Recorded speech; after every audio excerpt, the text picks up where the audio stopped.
Unseen was founded in 2007, and we wanted to do two things simultaneously. We wanted to meet the immediate need in front of us, which then was caring for victims, but we also wanted to address the issues systemically. So what were the things that were causing people to become victims in the first place? Through our work with victims, then with statutory agencies, we very quickly realised that in the UK, the structures weren't in place to effectively tackle modern slavery. So I began working with the Centre for Social Justice, calling for them to do an investigation into the nature and scale of what was then called human trafficking. In 2011, they asked me to chair that report, and for 2 years we went the length and breadth of the UK looking at not only how modern slavery presented, but also what was the response at that point. And that report came out with 85 key recommendations. One of the key recommendations was calling for primary legislation, a Modern Slavery Act, to be enforced to bring not only disparate legislation together, but also to recognise that victims needed support, that businesses needed to be engaged in the fight against modern slavery, and that the codification of this crime needed to be seen as a serious crime. That report was launched in March 2013, and within 8 weeks I was sitting around the Cabinet when the Cabinet decided, based on that report, which was the first evidence-led report on the nature and scale of modern slavery in the UK, to bring forward primary legislation. The biggest challenges were actually up to that point of when the government decided it was going to do a bill. Once that decision was made, it had cross-party support. So the reason we presented the report in the way that we presented the report was to say, here is all the evidence of what is going on. Here is what the response is, which isn't great. And here are 80 recommendations of what the government needs to do to get the UK back to base station in terms of a reasonable response to the problem of modern slavery. As I said, it had cross-party support, and so then actually the work was on how do we improve this bill. The biggest challenge of the bill was getting what is now known as Section 54, transparency in supply chains, included in that bill. If you look back at the history of the bill, it wasn't in the original bill, and it only came in towards the end. So Unseen led the campaign, along with investors, businesses, faith communities, and the general public, calling for transparency in supply chains, this legislation that required businesses to say what they were doing to tackle modern slavery. And so whilst the bill had large support, the call for that inclusion required a strong campaign, because we were in the midst of what was called a red tape challenge, which is the government was trying to strip out business legislation. And we were saying to the government, but you need to put this legislation in.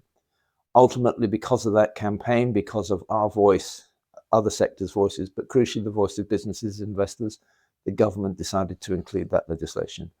And that, if you like, was the wedge in the door that allowed for further legislation to go up around the globe.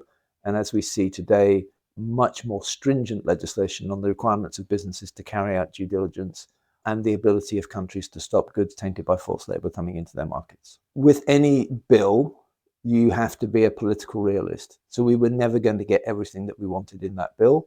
We probably got about 90%.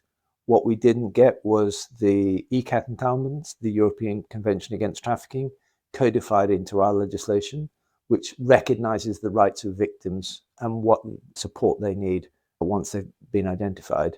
And we didn't get to go further with transparency in supply chains. That said, any bill ages over time. And what we've discovered in the last 10 years is how much more prevalent modern slavery is, that it takes lots of other forms than we were aware of, and how forced labour is, if you like, the biggest proportion of victims of this crime. And we've seen other crimes types have developed, things like county lines, which is children moving drugs from one part of the country to another, child criminal exploitation, and financial control as a means of exploitation, and new areas and new sectors coming into play, like the care sector and the seasonal workers scheme, where we see exploitation.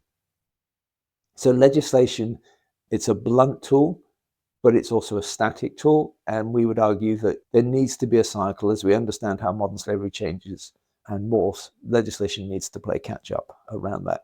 And critically, it needs to play catch up around the requirements on businesses, and it needs to play catch up on the rights of victims and what we're trying to achieve with victims, that we're not just pulling them out of a situation, giving them some respite care and then saying, get on with your life, but actually we have a methodology and a rationale for saying, here is a victim that we've identified. What is that journey that we want to take them on? That journey is a journey to a place of resilience.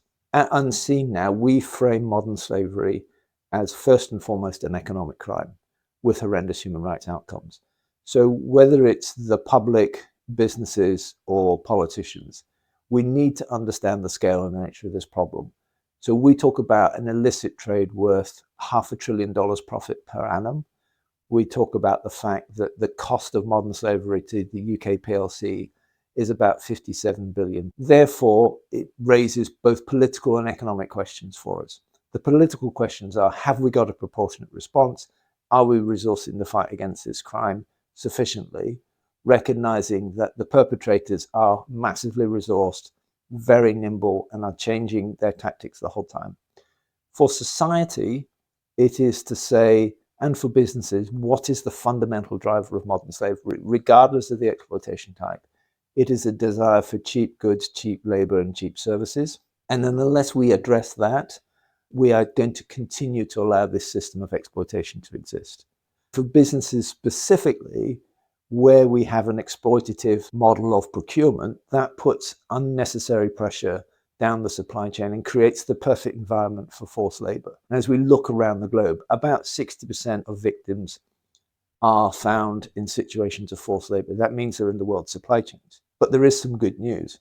The ILO has said if we could address forced labor and eradicate forced labor, it would put about $620 billion into world GDP.